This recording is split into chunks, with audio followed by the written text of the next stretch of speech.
Welcome to Private Club Radio, the industry's first and only program dedicated to education, news, events, trends and announcements. Broadcasting from Tampa, Florida, ladies and gentlemen, here is your host, Gabriel Aloisi. If you came to learn a little something new today, to further your career, to take your club to the next level, you have come to the right place. Welcome to Private Club Radio, where we do that each and every Monday. We're going to be joined today by Brandon Towns, the Vice President of Marketing and Sales for ClubMark Corporation. Brandon has a wealth of industry knowledge to share with us. He's been doing membership marketing for quite some time.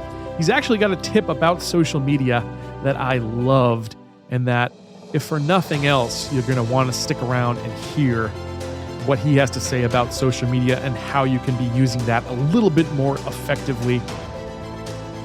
But Brandon's going to look into his crystal ball and give us his bold predictions for the future of the private club industry.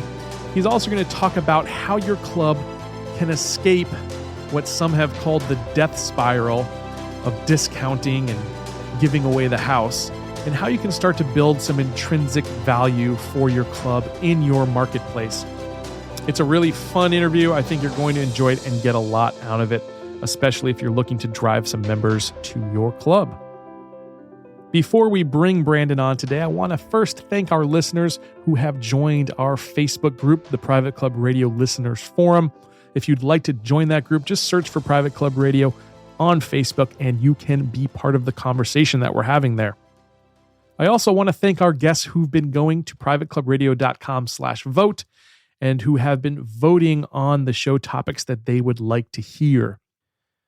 That is how I've been finding guests for the show, and I think it's an integral part of the Private Club Radio experience that you, the show listener, can vote for the topic that you want to hear, for education that you want to receive. Go to privateclubradio.com/vote if you haven't already. We'll be back with Brandon right after these messages. Our webinar series resumes January the 4th with special guest Michael Crandall. Visit privateclubradio.com/education to register today. Why do over 60% of Boardroom Magazine's distinguished clubs choose to partner with Club Essential? The better question is, why not? As the leading provider of club management and marketing software to over 1,400 private clubs, our unified suite of modules are designed to automate club operations while informing and engaging members. From websites to accounting and POS to CRM, online reservations, and mobile apps, Club Essential has all of your club's technology needs covered. Visit clubessential.com to learn how our experienced team can help your club. Again, that's clubessential.com. Well, it's my pleasure to welcome Brandon Towns to the show. Brandon is the Executive Vice President of Marketing and Sales for the ClubMark Corporation. Brandon has spent the last decade challenging the status quo of hospitality. He successfully worked in private club life behind the scenes as a director of marketing, educated the industry as a marketing consultant and professional speaker, and lives the lifestyle as a member. To say the private club industry is a part of his diet is an understatement. It's the main course. Spend a few minutes talking to Brandon and you'll quickly understand his passion and refreshing outlook on new and sustainable marketing strategies for private clubs. His approach drives recruitment and lead generation efforts without using the typical discount technique, while focusing heavily on retention by connecting and engaging current members. Brandon has extensive knowledge and experience in market and club analysis, lead generation and lead nurturing, digital and social media marketing, targeted email, and direct marketing. Brandon aspires to continue to push the boundaries of private club marketing and gets excited when talking with club officials about their biggest marketing and sales challenges.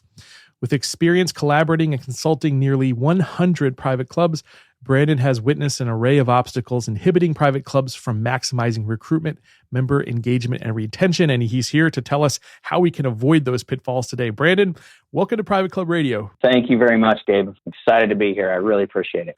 Well, I want to first start off and talk to you about the current landscape of marketing in the private club industry, Brandon. What is the landscape in your opinion? You know, Gabe, when it comes to marketing, the industry as a whole realizes they do need to adapt. They need to make some changes. We're continuing to see majority of private clubs taking small steps to try to catch up to try to grasp the concept of marketing to today's consumer. A few updated websites, some are becoming a little more active on social media. However, many boards still tell me that, we're the best kept secret in the area. And as we know, today's consumer wants the club to be visible, wants it to be transparent, not a secret. Right. They want to know what it's like. They want to know, what's going on even before they reach out to the club. They want it right there in front of them so that they have a good understanding before they even walk in the door. But the most common mistake, being made is the fact that clubs aren't keeping themselves relevant to their current membership or the target audience. They simply haven't adjusted to the changing consumer landscape. Discount programs are continuing to be very prevalent throughout the nation, and oftentimes we're, being called in after clubs run a discount marketing program to clean up the mess. In some cases, we see, they gain 40, 50 new members, whereas, financially, when you run all the discounts, it's about equivalent to about 20 new members. And a lot of these clubs, that's well below their seasonal average. Right. Some springs, they get 25, 30 new members, but they're running these discount programs, continue to try to run programs to gain new people, a massive number of new people, but financially just doesn't make sense. And this is placing great stress or even bigger stress on the club's cash flow and financial reserves. Yeah, discounting is a dangerous game, obviously, and it really hurts sort of the intrinsic value of a club. Can you kind of explain why that's the case for consumers?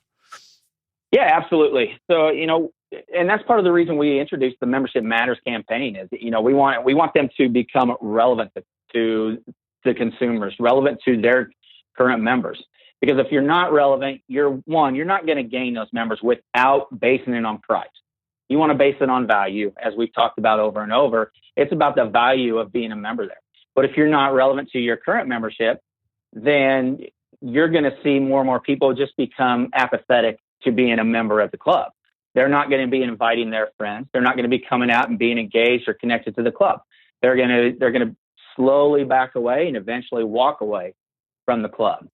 We need to concentrate on what's causing these issues. Right. Why are members leaving? And why aren't more members joining? I've had, board members tell me, 12% attrition rate is normal for our club. And then you look at a lot of the responses. They do collect responses, why members are leaving, things like that. And a lot of them are saying, I simply don't use the club anymore. Well, that's the fact that you're just not relevant to your members. Right. You're not relevant to your market. You're not making the necessary adjustments to retain those members, to recruit, retain, and engage those current members. And, a lot of times many clubs don't have a recruitment problem. They have a retention problem. Wow, but their sole focus is focusing on getting more and more members to overcome the back door of people running out, and so we want to get more members to offset the number of leaving. Well, why don't we focus on the problem, why people aren't leaving and why more people aren't joining? And you mentioned building value there. So in your estimation, what are some ways club can actually build value in the minds of their target markets? Well, what they need to do is, as a club, we need to talk to our members. We need to engage with our members, sit down, whether it's a survey, whether it's, just literally sitting down in front of them over a cup of coffee or anything, just find out what our current membership wants from the club. What do they expect? What are their pain points? Why do they come to the club?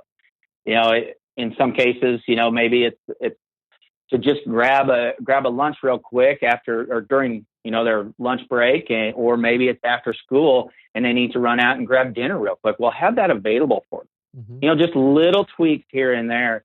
Have a kids club. A lot of places have kids club, but I've seen it run maybe once or twice a month. Right. And they can look at the numbers and see that, we have massive number of people coming out, bringing their kids out and spending money at the club. Well, do it more often. Mm-hmm. But, make some modifications. But ask the membership. Ask what they want. And you have to open the lines of communication. Many board members feel like, we know what we need to implement. We know what we want to have here at the club. But not necessarily majority of today's consumers have that same mind frame. Right. And so we just need to open up the lines of communication. Mm-hmm. And clubs are starting to do that. It's transitioning that direction. Brandon, how can clubs shift the focus and start to understand their target market and the consumers of their local market? First and foremost, clubs need to determine their target area. We're not going to be able to draw people from an hour away, an hour drive time away to the club. Roughly 85% of clubs membership resides within 15 to 20 minute drive time of the club. This number will change slightly in different locations throughout the United States. In fact, I worked with a club in Highland Park in Chicago where there's a number of beautiful clubs within a small area, and over 90% of that club's membership lived within 7 minutes of the club. Well, that was literally the determined club's target area. Data shows a direct correlation between the amount of time a member will travel to and from the club based on the amount of time spent at the club. Mm-hmm. So therefore, golfers will travel a little bit further because they're spending 3.5, 4 hours, whereas dining, social members, where they're coming out for pool or tennis, they may only travel a few minutes. So once you have this target area determined or the drive time determined, you can pull the information of the consumers who live in this area. And every club needs to understand who their target audience is, what their makeup is, not just that you have X number of households making $150,000 or more, but who are the individuals, who are the families that live in this area? You need to figure out their behaviors, their interests, beliefs, purchase patterns. Where do they spend their money, their time? Do they have children? Are they empty nesters? So you really have two main communities that you're targeting, that you're talking about, and you need to focus on. You have your current membership, who they are, what they do, what they want from the club. Find out why they joined the club. Find out why they stay or why they're leaving the club. And like I said before, you can do this through just simply asking them. But you can also do this through pulling data as far as, okay, these members over here like to attend these events, or these members over here come out strictly for golf. And so you can create these groups of members and say, okay, here's how we can get each one of these groups more engaged at the club. And that way, more engagement continues to build throughout the community. They're talking to their friends. They're bringing their friends out to these things that they're engaged, they're connected to, and their friends want to be part of this. And so it builds this overall connection within the community. You mentioned surveying. Is there anything else that you can do to sort of figure out what it is your target member really wants out of a club? Yeah, you can specifically, like I said, you can have surveys. Surveys seem to be the biggest thing that clubs want to do. You can also have focus groups that you can sit down and specifically talk to the club. You can simply, when you're pulling the data from your target market, you can take a look at, okay, there's this many 85% have families with children under. So the data is going to tell you specifically, okay, we need to focus on this. We need to focus on kids events. And we need to simply just open up lines of communication. We need to be on social media and see what the communication is. We need to use these forms, different forms of communication, and open up the lines so that we have all this information coming in from our consumers, from the market. Find out what clubs down the street are doing. Find out, if they're not spending time at the club, where are they spending time? Right. And let's implement something like that at the club. I think that's a great point you make, because so many people use social media to blast down a message, to talk or to speak, right? But if you use social media in the way you're describing, it's really listening to sort of find out what your target market actually wants. And I think that's a really simple idea, but really genius behind it. Right. It's a communication piece. It's not an advertising piece in that sense. It's a communication piece. It's like you said, listening. Listen, and then you can communicate back, and you can create this engagement online even before they walk in the door. Right. Now, along with everything else that's changing in our society, the private club consumer is changing, their needs, their wants, their desires. Can you talk a little bit about what the modern private club consumer wants out of a club? Yes, absolutely. And they are changing. They're changing immensely. Years ago, private clubs offered one membership category, wouldn't allow people to come in the door until they wrote the initiation fee check. They held generic events, which everybody at the club wanted to attend because that's all there was. Private club membership was sought after. Today, the game has changed. Consumers hold all the power. Competition is no longer simply the club down the street. You're competing for time with kids events, soccer, dance, baseball, just every other little activity out there. Top Golf is now becoming a competitor, although it's being a great introduction to the game, but it still is a competitor. Mm-hmm. You're competing with fine dining, restaurants, quality, public courses, gym membership, and the consumer knows it. And that's the power behind the consumer right now is they understand, hey, those who wants me better come to me. Right. If the club wants me, they better bring me that information. They better send me that information. And the consumer today wants an experience. They just don't want to be part of the club. They want the experience. Mm-hmm. And as an industry, we can accomplish this. We have the foundation to accomplish a really beautiful experience for each consumer. But the clubs need to focus on providing greater service, greater member service, which, by the way, doesn't cost any extra. Right. And, it's funny that marketers tend to blame millennials for this transition, but we're seeing baby boomers and Gen Xers adapting millennial tendencies. Mm-hmm. They don't want to be passed up, whether it's in life, whether it's at the job. They don't want to be passed up by millennials, or they don't want to miss out on these opportunities millennials create. They want to be part of this. They are adapting to millennial tendencies, and it's just not a trend for the younger generations. It's a complete shift for all consumers. And we're seeing the clubs who embrace this opportunity continuing to grow and grow. That's right. I feel like I've blinked my eyes and 2016 has passed me by almost. In a lot of ways, it's been a really quick year. 2017's fast approaching, and clubs right now, at least if they're not, they should be kind of starting to get ready for 2017 in their marketing efforts. What advice do you have for clubs that are starting to prepare for next year? What sort of things should they be focusing on?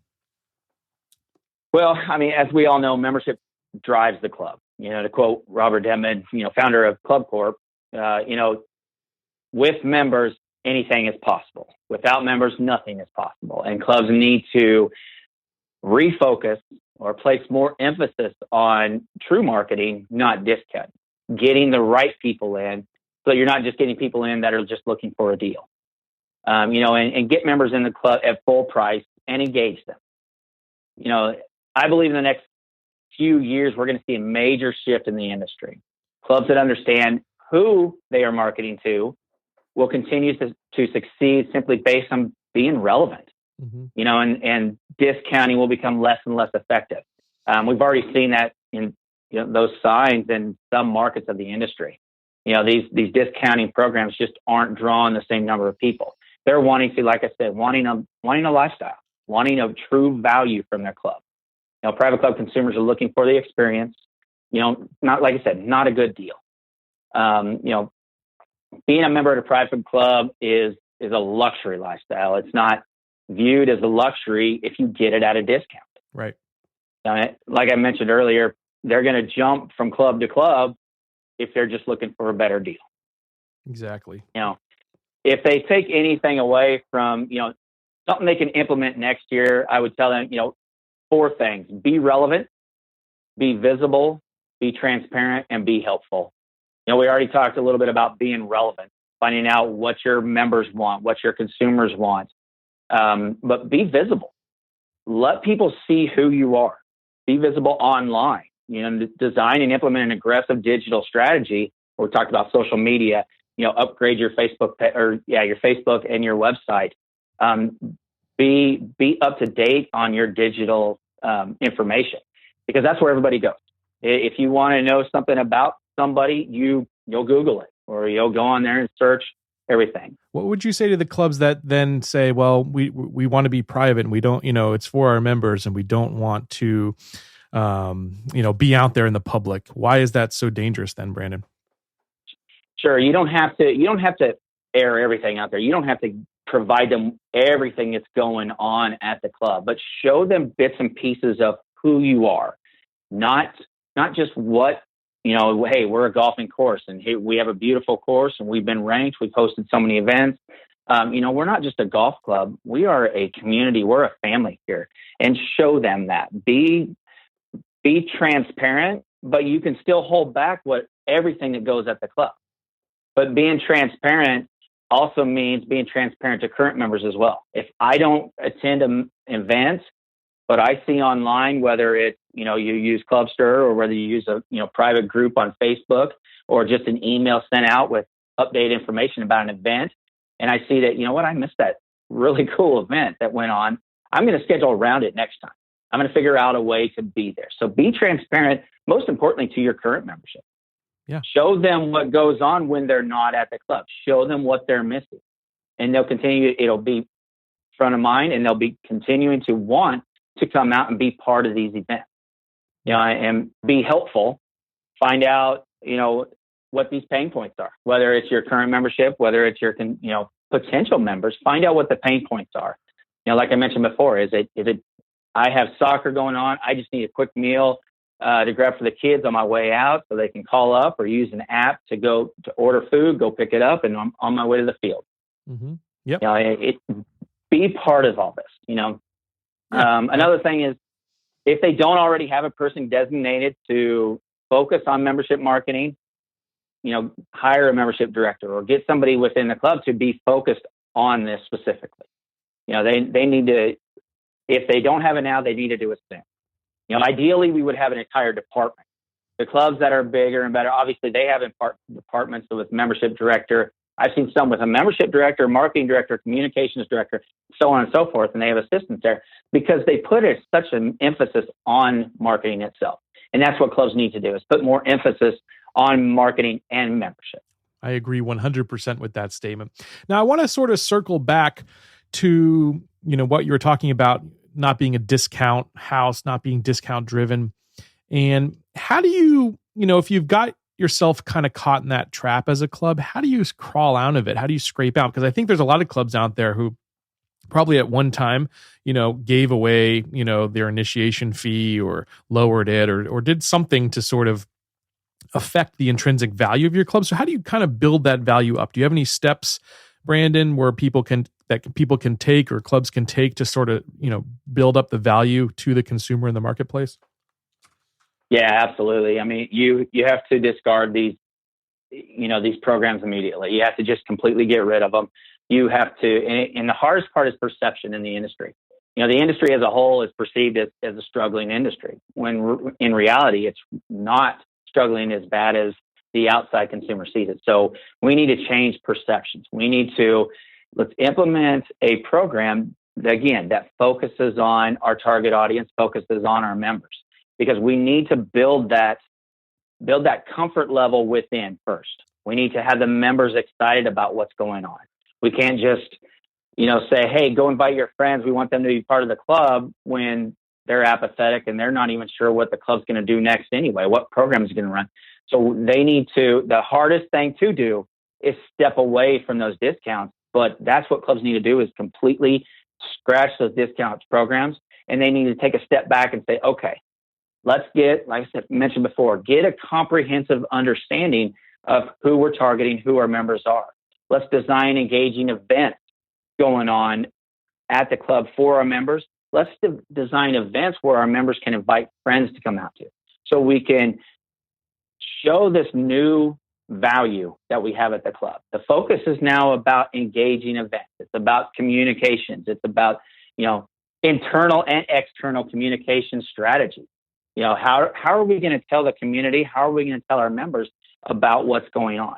If we just scrap these discount programs and hope that everybody comes based on new pricing, that's not going to work. We need to communicate effectively. We need to, like I said, place the value out there through your advertising, through your marketing, and be very effective on how you target that audience. Not about, the golf.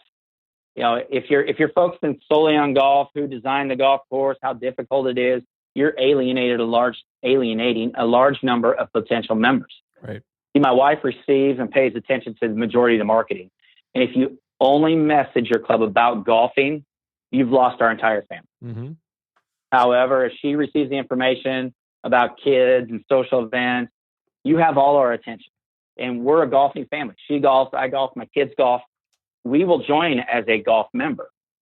But your message to us needs to be about what engages us, who we are, and you need to talk to us who we are, not about the golf side. We will join as golf because that's what we do. That's what we love to do as a family. but we also want to focus on the kids side of it. Mm-hmm. Where can we take the kids and personally step away for a few hours and have time with my wife, me and her, step away from the kids while they're enjoying events at the club. Yeah. And so that's how you need to present it to us. And that's the message that needs to go out to the audience, who we are as a club. Perfect. I like that. Have you seen, just out of curiosity, like a club do maybe a grand opening or some sort of, after they've reinvented themselves, kind of come out with a new brand? Or is there any steps, again, kind of concrete steps that you've seen work for clubs when they tried to sort of change their perception in the marketplace? Yeah, absolutely. And you hit it, on the head. Rebranding, telling everybody who it is, who you are now. This is a new club. And like you said, a reopening. I've seen multiple reopenings, if you will, and multiple events to try to get as many people coming out and seeing the new us, the new club. Here's what we're focusing on, going back to these events to the community. And it is a reopening or a rebranding of the entire club and how the market sees it. Yeah, it's all, like I said, all about the perception. I feel like you got to just draw a line in the sand and almost kind of start over when you've gone down that road, because otherwise it's almost something where you have to shift things seemingly overnight, even though it doesn't happen overnight, but it needs to appear that way almost to the market. It seems like to me that's probably the best way. Yeah, once you get on that trend of discounting, it's hard. That's what we need to do year after year just to get the right number of people in. But we need to, like you said, draw a line in that sand, say, let's stop and let's take a step back. Who are we? Mm-hmm. And who are we talking to? Right. Exactly. Because if we're not relevant, then pricing doesn't matter. Right. That's true. And I think what people maybe don't always understand is that people are willing to pay a premium for something that's a premium offering. There's plenty of people out there that will do that. Yep. And it's not always about the price. Again, it's about the intrinsic value that you're providing. So I love what you're saying there, Brandon. I want to ask you about some bold predictions you might have for the future of our private club industry. Anything in the next 5 to 10 years, looking into your crystal ball, that you see, Brandon? I see the industry getting stronger and stronger. Again, going back to millennials don't want to be part of clubs. They do. Millennials want to belong. They want to be in a group like them, and they want to be part of clubs, whether it's a country club, whether it's a city club. They want to be part of a club, but we have to adapt to the changes. And those clubs that do adapt are going to be bigger and stronger. The industry is going to grow as a whole, but we're going to continue to lose quite a few clubs off the bottom because they're so far into debt or just into the doldrums of discounting that they can't dig themselves out. And so we're going to see a lot of these clubs continue to fall off. We're going to see corporations buy these clubs out and turn it into, another club corp or something like that. There's quite a few of them that are being purchased by these corporations out there. We're going to continue to see that over the next 5 to 10 years, but the bottom is going to kind of fall off. And as a whole, this industry will grow much stronger. Out of curiosity, do you see that as a negative when you have these conglomerates come in and buy up courses? Is that a negative or a positive, or is it neutral to you? I see what these corporations are doing is focusing on the member. And so they're already driving where member-owned private clubs need to go. And so they're kind of leading the way. And if we follow suit with some of these corporations we're not focusing on discounts. We're not focusing on just the price, and we're focusing on the value that we can offer to these clubs. If we follow suit with these corporations, the industry will take those steps forward. The member-owned private clubs will step up and be on equal grounds as these corporations. So I think if we can, they are competitors, but they're also, like I said, leading the way. They're trailblazing through the steps we need to take as member-owned private clubs. Just follow suit with them, and we will succeed, in the long run as well. Yep, I like that. So, Brandon, I want to talk to you a little bit about ClubMark before we wrap things up. Tell us about some of the things that you guys do for your clients and some of the ways that you're helping private clubs out there. Well, yeah, like I like I mentioned earlier, Membership Matters as a new forum, a new service that we've introduced to clubs. We do want to focus on becoming relevant. Again, that is the key right now is engaging events. It's, engaging members, whether it's on a personal level or whether it's on a group level, telling the community who we are and becoming this new club, this new perception based on who our target audience is, based on who our current members are. And so we've designed this Membership Matters campaign to assist clubs in this process. We're going to help them. Okay, let's take a look at, again, not X number of households making so much, but who's actually within your target area. And now let's take a look. Let's sit down with the board. Let's sit down with the members and say, what changes can we make? What modifications what events can we implement to engage these people out here? Again, not based on pricing, because they may join as a social member. You'd be amazed that there's so many clubs still out there without a social membership or without a dining membership, and they just started at golf. Well, there's a lot of people who would love to be members of the club, speaking specifically of millennials, would love to be members of the club, but they haven't taken up golf yet. But this is a stepping stone into a club and becoming part of this community that we have. And so ClubMark, we're putting this together as far as helping clubs understand who they are, who their market is, understanding, how we can tell the community about this and getting the foundation set correctly so that we can engage everybody. Love it. Love it. How do folks actually get in touch with you, or how do they go about working with the ClubMark Corporation and you, Brandon? Sure, absolutely. You can go online. It's clubmark.com /membership matters, or you can get a hold of me directly, Brandon at clubmark.com, or you can simply call me, on the 800 number. It's 877-610-5230.